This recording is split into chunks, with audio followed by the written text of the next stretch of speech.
This week's Hidden Gems list has a cat whose library return spirals completely out of control, a co-op horror train trapped in a nightmare forest, a hand-drawn fantasy adventure 6 years in the making, an ambitious global strategy game about mechanical bugs ruining civilization, and a supermarket simulator where retail work continues during the zombie apocalypse, because apparently even the undead can't stop someone asking where the meal deals are. 8 upcoming Steam games, most of them properly buried beneath the algorithmic floorboards. So here's what's worth knowing. A cat trying to return a library book should be a fairly manageable situation, but Bravest Coconut appears to disagree. You play as Coco, whose simple errand quickly turns into a hand-pixelated adventure full of puzzles, monsters, locals, and complications that probably could have been avoided with a better library returns policy. The Steam page describes it as a point-and-click adventure without pointing and clicking, which is a genuinely good hook. It keeps the puzzle solving, dialogue and exploration, but gives the whole thing a more direct retro adventure feel. At around 180 followers, this is much closer to the kind of game this series is supposed to highlight. Small, charming, clearly made with care, and apparently very serious about overdue books. The safest place in a horror game is rarely a train, but Forest Escape Last Train makes a convincing argument for staying near the engine. Up to 4 players are trapped in a surreal nightmare forest, gathering resources, solving the Warden's twisted puzzles, and keeping a locomotive running long enough to escape whatever nonsense is happening outside. The demo has already picked up mostly positive reviews, which is useful because co-op horror often lives or dies on whether the chaos is actually enjoyable or simply 4 people shouting at a door. This looks like the entertaining kind of panic, strange locations, shared objectives, something chasing you, and at least one friend confidently making everything worse. The development story behind Veritas Tales is almost as interesting as the game itself. Yoshio Nishimura, a 30-year industry veteran with Vanillaware history, spent 6 years making this by hand, including more than 300 illustrations.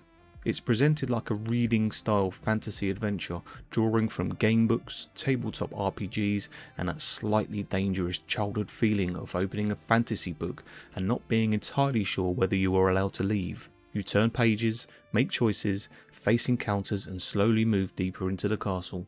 In an era where every other store page is nervously explaining its procedural systems, there is something refreshing about a game saying, "Here's a handmade book, please get lost in it."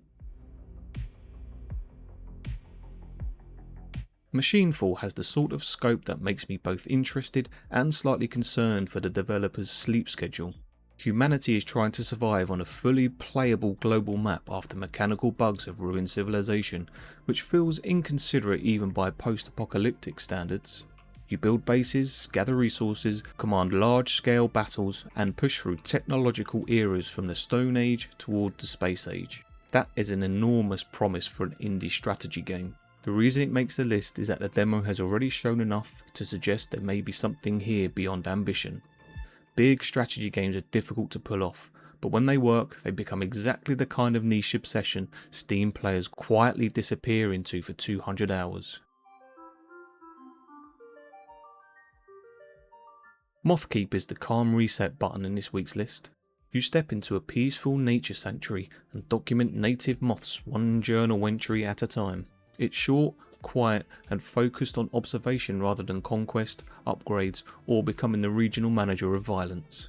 The developer, Yvette Schmidt, is also publishing it, which gives it that properly small-scale personal project feel.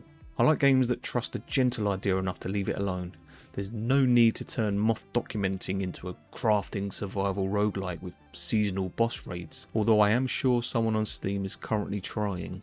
This looks soft, specific, and genuinely pleasant. HYPERFIST understands that sometimes a game only needs one clear promise: big mechanical fists applied directly to robots. You play as Heath, a local punk with mecha-fists, punching, grabbing, and battering your way through robotic enemies in fast first-person melee combat. The footage has that comic book energy where every impact is trying to justify its own sound effect. It's being published by DigiPen Institute of Technology, which often means smaller experimental projects with a very specific design focus. Here, that focus appears to be hitting things extremely hard at close range. At roughly 250 followers, this is a proper hidden pick. The kind of game that may not have a huge audience yet, but absolutely knows what it wants to do with both hands.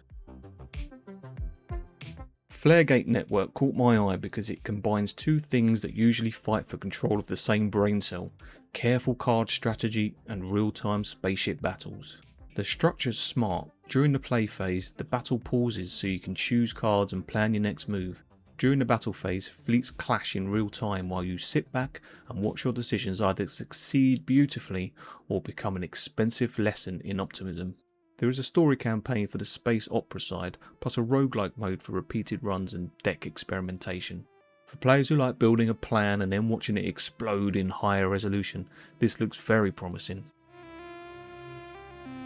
We end today with Quarantine Market Simulator, because the phrase, "What if Tesco but zombies?" deserves respect. You run one of the last operating markets inside a quarantine zone, checking customer temperatures, managing stock, serving survivors and defending the walls during zombie raids. Even after civilization collapses, retail work apparently continues, which is possibly the most horrifying detail on today's list. The prologue has already given players a taste of the loop, and the full version looks to expand the systems, content, and general end-of-the-world supermarket admin. I enjoy how mundane the premise is beneath the apocalypse. People still need food, supplies, and someone to complain to when the shelves are empty. So those are 8 upcoming Steam hidden gems that deserve more attention. Bravest Coconut has that strong, cozy hook.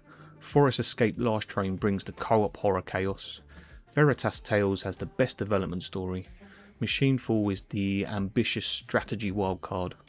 Mothkeep is the quiet personal one. HYPERFIST is the action pick with mechanical fists and very little concern for robot welfare.